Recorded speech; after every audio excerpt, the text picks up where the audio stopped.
রাত ৩টায় ইদানিং ঘুম ভাঙছে আমার। ব্যাপারটা স্বাভাবিক না। ঘুমের ক্ষেত্রে আমি রিভ্যান উইংলিং এর মতো। পেটে কেউ বোমা মারলেও আমার ঘুম ভাঙে না। ঘুমালে এক ঘুমে রাত ভোর করে দেই, কোনোদিন ভোর দুপুরও হয়ে যায়।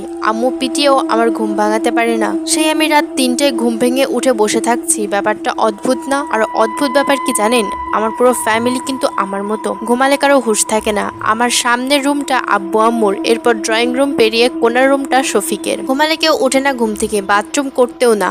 ঘুমালে পুরো মৃত্যুপুরীর মতো হয়ে যায় বাড়িটা। কারো কোনো সারা শব্দ থাকে না। অথচ ইদানিং ঘুম ভাঙলে এই নীরব নির্জন রাতের বেলায় যখন ঘরের সব লাইট নিভানো থাকে, সামনে তাকালে 2 ফুট দূরেও অন্ধকার ছাড়া কিছুই দেখা যায় না। সেই নীরব নিস্তবতা অন্ধকারের বাড়িটায় আমি ফিসফিস করে কথা বলার আওয়াজ পাই। কে যেন কথা বলে, আস্তে আস্তে কথা বলে। আমার রুমের সামনে ড্রয়িং রুম। রাতে কেউ ওঠে না বলে ওখানে ড্রিম লাইট লাগানো হয়নি। অন্ধকার থাকে রুমটা। আব্বু আম্মু বা আমার ছোট ভাই শফিক কেউ ওঠে না রাতের বেলায়। সেই অন্ধকার ড্রয়িং রুমে আমি কার যেন হাঁটার শব্দ পাই। এই ব্যাপারটা আমি মাকে বলেছি।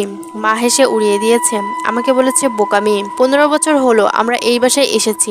আমাদের নিজেদের কেনা ফ্ল্যাট। এখন পর্যন্ত একদিনও এমন ব্যাপার ঘটেনি কারোর সাথেই না। অথচ এখন আমার সাথেই ঘটছে এই ব্যাপারগুলো। সেই রাতে ঘুম ভেঙেছে। হাঁটা দিয়েছিলাম বাথরুমের দিকে। অন্ধকার দেওয়াল ধরে হাতড়ে হাতড়ে যাচ্ছি। হঠাৎ কিসে যেন হাত লাগলো। তাকিয়ে দেখলাম লম্বা কিছু একটা।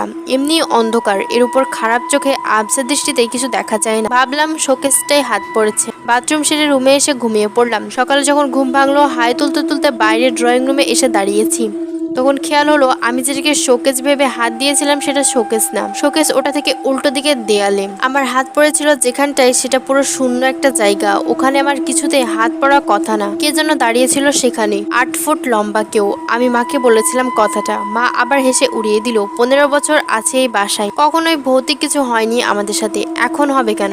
আমাদের পাশের বাসায় নতুন একটা ভাড়াটিয়া এসেছে।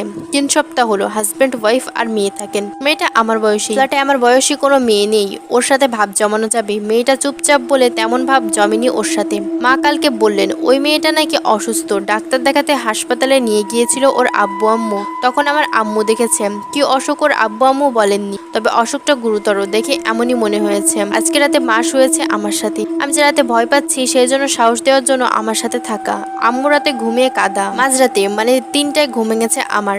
অন্ধকার ঘর, পাশে আম্মু শুয়ে আছে। আমি বিছানার বাইরের দিকে, আম্মু দেয়ালের দিকে। আমি আম্মুর দিকে ফিরে শুয়েছিলাম। আমার কেন যেন মনে হচ্ছিল আমার পিছনে মানে বিছানার ধারে কেউ দাঁড়িয়ে আছে। আমি পাশ ফিরতে সাহস পাইনি। অন্ধকার ঘর, নিস্তব্ধ চারিদিক।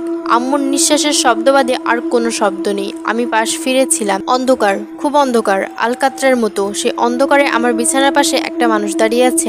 আমি চিৎকার দিয়েছিলাম। আম্মু উঠে বসেছিল। লাইট জ্বালিয়ে পুরো বাড়ি